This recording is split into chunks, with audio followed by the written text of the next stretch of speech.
ভারতবর্ষের ইতিহাস নিয়ে গবেষণা করলে দেখা যাবে বাংলা একসময় সংস্কৃতির পীঠস্থান ছিল। সমগ্র বাংলা পরিদর্শন করলে কিছু না কিছু ঐতিহাসিক গুরুত্ব খুঁজে পাওয়াই যায়। সেই মৌর্য যুগ থেকে শুরু করে ইংরেজ শাসনকাল পর্যন্ত সমস্ত রাজা এবং শাসকদের প্রধান অভিপ্রায় ছিল বাংলাকে দখল করা। সেরকমই ইতিহাসের সাক্ষীবাহী অনেক ঐতিহাসিক রাজবাড়ি এবং স্মৃতিসৌধের নিদর্শন তো আছে, কিন্তু ধ্বংসস্তূপ প্রসঙ্গে আলোচনা করতে এলে আমাদের একটু ভাবতে হয়। বাংলার ইতিহাসে এমনই ধ্বংসস্তূপের নজির পাওয়া যায় চন্দ্রকেতুগড়ে।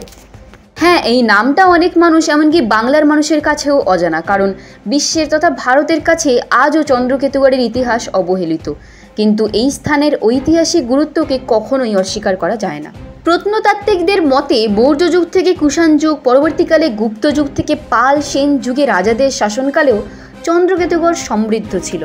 সেন সাম্রাজ্যের পরই এখানে সভ্যতার অবলুপ্তি ঘটে। এই স্থানটিতে খনন কার্যের পর এখানে যে একসময় বিশাল দুর্গ বা কেল্লা ছিল তারই ধ্বংসাবশেষ পাওয়া যায়।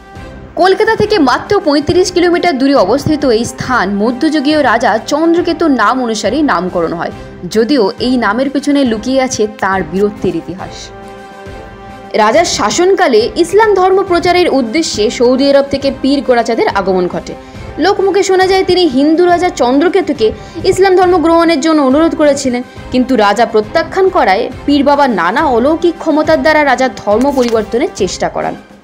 উদাহরণস্বরূপ রাজপ্রাসাদের চারিদিকে লোহার বেড়ায় চাপা ফুল ফোটান। মনে করা হয় সেই সময় থেকেই এই অঞ্চলটির নাম হয়ে যায় বেড়া চাপা। যদিও পীর বাবার এত কসরতের পরও রাজা হার মানেন না, তবে তার বেশ কিছু সময় পর পীর বাবার সম্মুখে যুদ্ধে পরাজিত হয়ে হারিয়ে ফেলেন তার রাজত্ব। ১৯০৯ সালে বিখ্যাত ঐতিহাসিক রাখালদাস বন্দ্যোপাধ্যায় প্রথমবার চন্দ্রকেতুগড় আবিষ্কার করেন এবং এর ঐতিহাসিক গুরুত্ব সাথে বৈজ্ঞানিক ব্যাখ্যাও দেন সবাইকে। ১৯৫৬ সাল নাগাদ ক্যালকাটা ইউনিভার্সিটির আন্ডারে আশুতোষ মিউজিয়াম থেকে এই অঞ্চলে খনন কার্যের ফলে পাওয়া বেশ কিছু নিদর্শন খুঁজে পাওয়া যায়।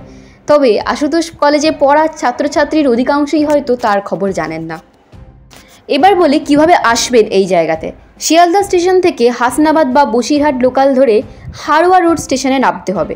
সেখান থেকে টোটো বা অটো করে পৌঁছে যান চন্দ্রকেতুগড়। এছাড়া এসপ্ল্যানেড বা উল্টোডাঙ্গা থেকে বাস ধরে পৌঁছে যান বেড়াচাপা। সেখান থেকে একই রকমভাবে টোটো বা অটো ধরে পৌঁছে যেতে পারেন চন্দ্রকেতুগড়ে। এই অঞ্চলের প্রধান দর্শনীয় স্থান হলো খনামিহিরের ঢিবি। এছাড়াও চন্দ্রকেতুগড় দুর্গ ও চন্দ্রকেতুগড় সংগ্রহশালা একদিনেই ঘুরে আসতে পারেন। বর্ষার সময় ছাড়া বাকি যে কোনো সময় এই জায়গা ঘুরে নেওয়ার পক্ষে উপযোগী।